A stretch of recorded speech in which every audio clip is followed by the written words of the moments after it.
There, nice little busy apex that was, wasn't it? Classic ATC style.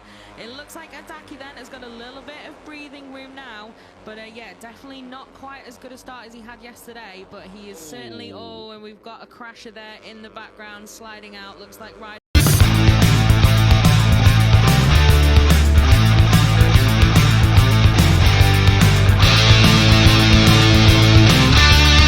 Significantly quicker than him to make up that ground, so let's see.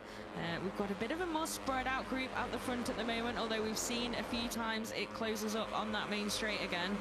But at the moment then we've got Pratama, Adaki, and then this little duel, and then we've got this big group there headed now by Marianus Nicholas, the Australian rider, in fifth. The gap through the third split is up to 1.8 seconds. It was 1.4 across the line, so Adaki has lost another. Over in Eamon Adaki's mission to try and make this another late race duel, because that's a lot of time there. The number 14 has lost, and now he's back in that battling pack as well. I'm sure he will strike very quickly as soon as he's on the rear wheel of the number 2 of Matani again, but that gap has just got bigger. 2.7 seconds over the line, Pratama to Matani. Adaki making a mistake where it all came down to on the final lap yesterday afternoon down at turn. Is that, and it's Pratama's already passed, yeah. And with one bike and then the big gap, you're not quite aware that it is the race lead coming through, but that performance so impressive then.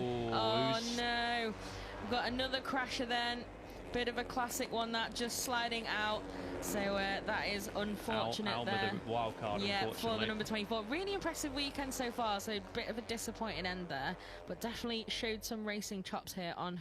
Got Mario Agi set to be on the Moto2 grid next year, so yeah, it's an exciting time. And RBR Detama as well, wildcarding this weekend, I should say. Sadly then, we've got another crasher out of contention in this one. Maybe going to be able to rejoin. Hungry to at least try and battle for the podium like he didn't do yesterday. Had a disastrous Sunday back in Japan on home turf. Didn't complete the sighting lap, did Takahira. Remember, he went into that weekend level on points with the number 7 on screen.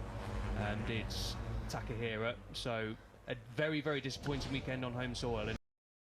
But this year, just, yeah, class of the field so far, and certainly in this race here on home turf, and I'm sure the fans are loving it, and you should enjoy it. It is a truly impressive performance, and it's also a pretty impressive performance here then from Zen Mitani, who is right back on the rear wheel of Eamon Adaki in this fight for the podium. So the race one rider, of course, they all of Marc Marquez's qualifying in the last 2 years. Yeah, well, absolutely, exactly. Prime example, Marc Marquez latching on to probably one of the Ducatis in recent years.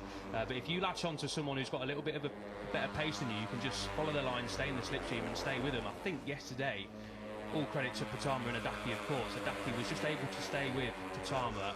It helps with, a little bit. Yeah, exactly, and being able to attack early on as well. Yeah. He wasn't on the back foot trying to make up that ground by himself, and yeah, he was just able to stay with him, learn. Here is your runaway race leader, VEDA Pratama, on the number 7 machine. He's a star in the making, isn't he, Fran, from Indonesia, as you rightly mentioned. We've got a couple of them coming up through the ranks, including Mario Agi, who's going to make his Moto2 debut next year, which is a tantalising prospect. Mario, probably a little bit too big now for the Moto3 machines that he's racing on, but Hiroshi Oyama, I spoke to him this weekend. Indeed. And this battle as well. Okay, so Ozawa's now moved back to the front of this group. So I was going to say, didn't get got a pretty good launch, didn't get the best start, but then has really sort of faded backwards a little bit in the last sort of 3-4 laps, Ozawa, and I'm sure he won a lot more. Like I said, he was runner-up last year, a really good season, and over into turn 16, trail, break it into the tight right-hander of turn 16. So yeah, a very, very difficult section of track to get right. Very technical way to end the lap here in Mandalika, but that's what makes this track one of the best in the world. Adaki then still leading the way in the race for P2. Mitani, braking zone, we saw it yesterday, especially with Adaki and Pratama fighting at the front. Ozawa is definitely going to be lining up a move on a fight at the front of that group. We just cut away to the riders in 2nd, 3rd and 4th place because we have a change for 2nd place. We then for race leader Pratama. He is well on his way to a 5th victory of the season and 2nd this weekend. He is indeed. So you can see then, Adaki also knows from the last few laps that he is not going to really be under attack on that main straight. So that is interesting information for the end of the race, but it'll certainly... Is he going to make the apex? Yes, he is. Great braking from Adaki on the number 14 to keep P2, but for how long? Mitani up the inside through turn 11, thinks better of it.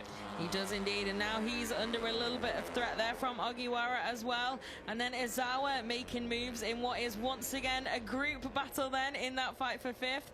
Pratama just nice and smooth at the front, keeping it clean. He's got such an advantage. You can also afford a wheelie, hint, hint, if you want to, Veda. But yeah, really great performance from him. But what is happening in that podium fight and in that battle for 5th?